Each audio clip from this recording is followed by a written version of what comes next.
Jumpa lagi dengan Bung Yes dan kita masih berada di Euro 2024 yang telah memasuki babak perempat final atau 8 besar.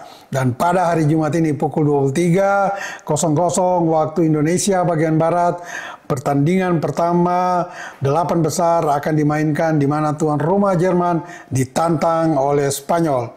Partai ini boleh dikatakan final lebih awal karena dua tim ini sama-sama memperlihatkan prestasi yang meyakinkan di babak penyisihan grup maupun perdelapan final. Sehingga mereka berdua memang layak disebut-sebut sebagai tim kandidat juara bahkan maju sampai ke final. Nah, kita lihat dalam pertemuan di fase-fase grup atau di pertandingan penting di mana di fase grup Piala Dunia 2022 kedua tim bermain imbang 1-1. Ya, 1-1 di mana saat itu gol Spanyol dicetak oleh Alvaro Morata, pemain yang malam nanti memperkuat Spanyol.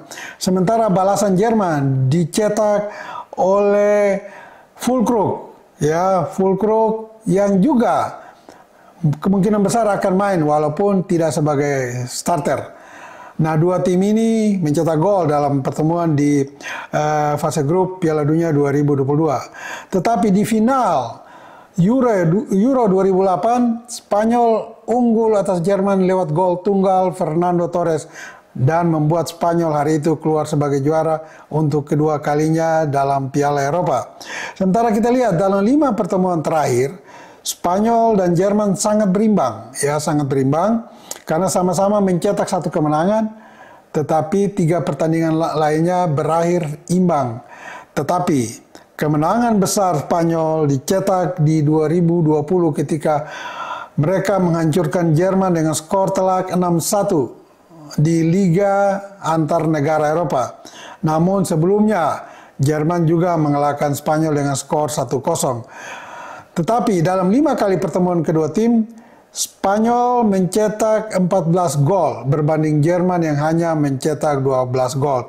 Jadi pertandingan malam nanti ini kemungkinan besar kedua tim akan bermain dan mencetak gol-gol dengan kualitas yang sangat baik tentunya. Karena melihat kesuburan kedua tim termasuk sejak babak penyisihan grup dan juga perdelapan final. Secara keseluruhan melihat kekuatan kedua tim, ada sedikit perbedaan mencolok kalau kita lebih teliti mengikuti pertandingan keempat pertandingan sejak 3 di babak penyisihan dan 1 di babak perdelapan final. Karena perbedaan itu kelihatan ketika Jerman yang memiliki kualitas yang hampir merata sama dengan Spanyol tentunya, tetapi Jerman lebih unggul di lini belakang, ya di lini belakang dan juga di lini tengah. Hanya di depan mereka tidak memperlihatkan kinerja yang baik, terutama oleh para penyerangnya, katakan Wirtz di kiri, Gundogan di tengah, dan juga kita lihat di sana ada Musiala, pemain yang memperkuat klub Bayern Munchen. 3 pemain ini melapis 1 penyerang tunggal yaitu Kai Havertz yang bermain untuk klub Arsenal. Tetapi di lini tengah dan belakang Jerman sangat solid. Karena mereka mempunyai 4 kuartet belakang yang sangat disiplin, baik dalam bertahan atau memperkuat pertahanan, juga dalam menyerang. Mittelstadt di bek kiri, Tah dan Rudiger sebagai center back. Kemudian kita lihat di sana ada Kimmich sebagai bek kanan. Di depan keempat pemain ini ada Andrić dan Toni Kroos. Nah, dalam formasi 4-2-3-1, ketika mereka menyerang ini bisa berubah menjadi 3-5-2, ya 3-5-2 atau 3-4-3. Karena biasanya ya Mittelstadt di kiri dan juga Kimmich di kanan naik ikut menyerang, paling tidak mengisi posisi gelandang. Sementara Toni Kroos ini jarang sekali dia naik.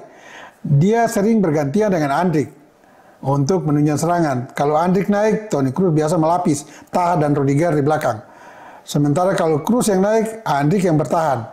Nah, ini hati-hati bagi Toni Kroos. Walaupun dia menjadi kunci permainan bagi Jerman lewat visi bermain bolanya yang sangat baik, lewat umpan-umpannya dan termasuk lewat umpan-umpannya yang terukur dan termasuk bagaimana dia bisa mengatur tempo permainan Jerman.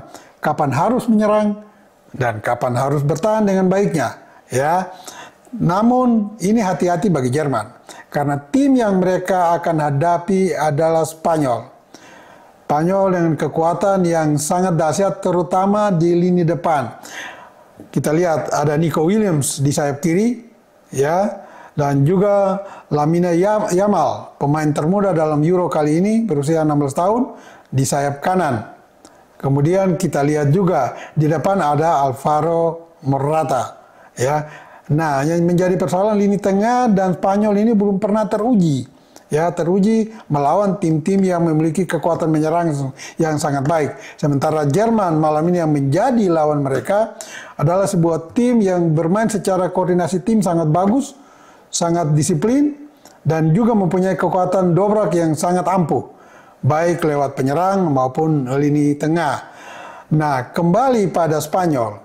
Kalau Williams di kiri dan Lamine Yamal di kanan bermain lebih ofensif, dalam arti bahwa kedua sayap ini jika berani melakukan aksi-aksi individu untuk membongkar pertahanan Jerman, maka Jerman tidak akan maksimal bermain secara baik. Karena Kimmich di kanan dan Mittelstadt di kiri, kedua bek ini akan dipaksa lebih banyak bertahan. Ini dengan sendirinya mengurangi daya tekanan Jerman ke Spanyol. Termasuk juga Andrich dan Kroos bukan tidak mungkin akan dipaksa lebih banyak bertahan. Tetapi tetap dengan catatan, kalau kedua sayap Spanyol yang diisi oleh kedua pemain muda dan sangat energik dan sangat memiliki speed yang bagus, ini akan merepotkan pertahanan Jerman. Sekali lagi, kembali kepada Yamal dan Williams. Apakah kedua pemain ini mau bermain maksimal? Kalau mereka bermain maksimal, maka kita lihat Jerman kemungkinan akan mengalami kesulitan besar. Tetapi dengan pengalaman yang tidak begitu banyak di event-event besar bagi Williams dan Lamine Yamal, ini juga bisa menjadi sebuah keraguan besar. Apakah kedua pemain ini bisa tampil optimal? Kalau mereka tidak tampil optimal, maka Spanyol akan menjadi bulan-bulanan Jerman nantinya. Dan kita tunggu pertandingan ini adalah mungkin pertandingan terbaik dari Euro 2024 ini.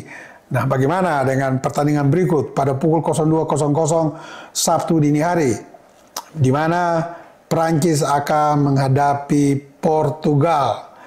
Kalau sekilas melihat perjalanan kedua tim, Prancis memang disangsikan ya menurut saya untuk bisa melaju sampai di semifinal bahkan final.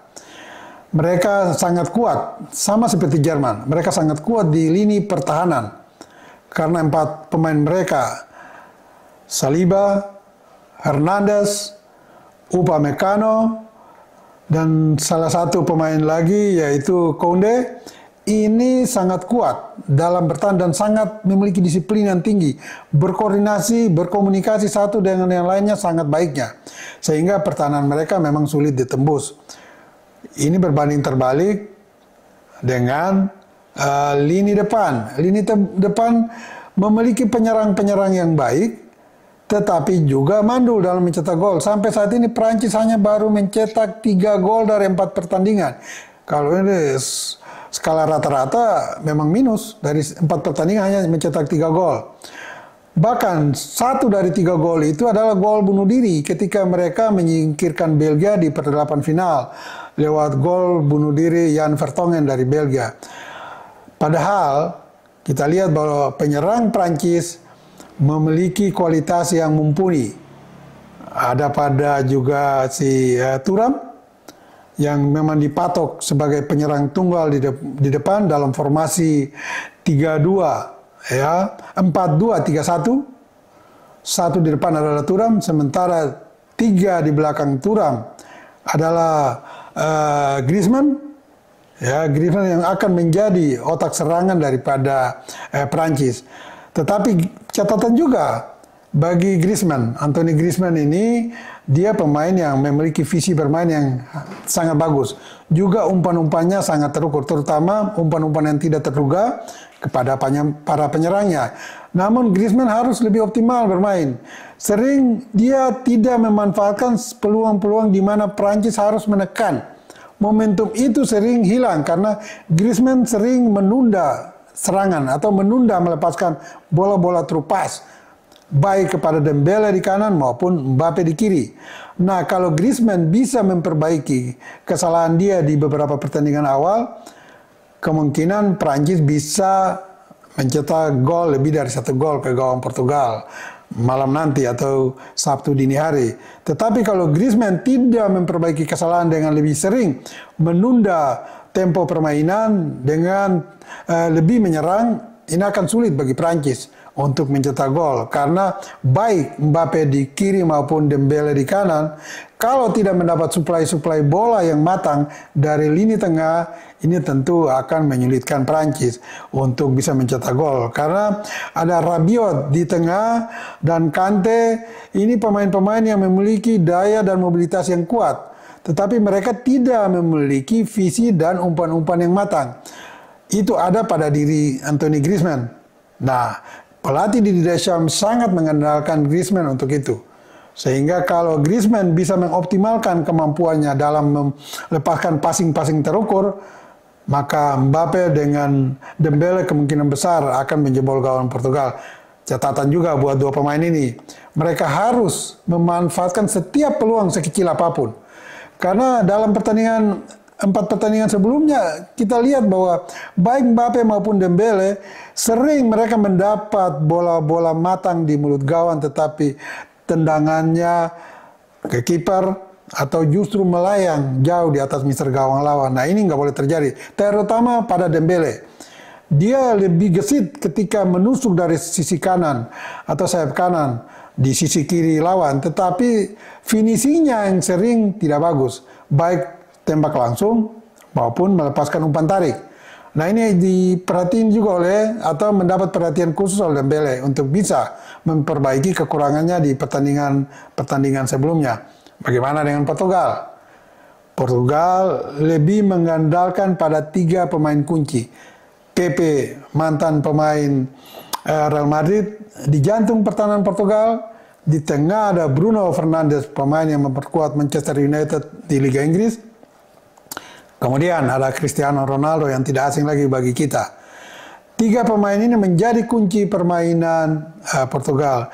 Dan mereka sering melakukan posisi-posisi atau pergerakan-pergerakan yang diagonal. Nah, ini harus dipertahankan. Sehingga ini bisa membuat permainan Portugal lebih hidup. Kita lihat bahwa Portugal lolos ke 8 besar lewat sebuah perjuangan yang sangat-sangat sulit dan keras.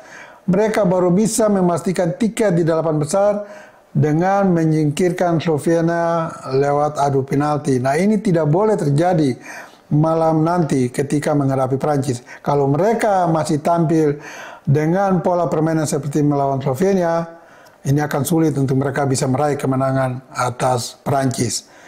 Dan baiklah, kita tunggu semua mengikuti 2 pertandingan yang menarik pada malam ini, dan juga nanti pada Sabtu malam dan Minggu dini hari ada 2 pertandingan lain yang tidak kalah serunya, di mana Inggris menghadapi Swiss dan kemudian Belanda menghadapi Turki. Dan bagi semua rekan sahabat Rai Soccer TV, ikuti terus analisis Bung Yes ya. Ingat, bola itu bulat, giring terus.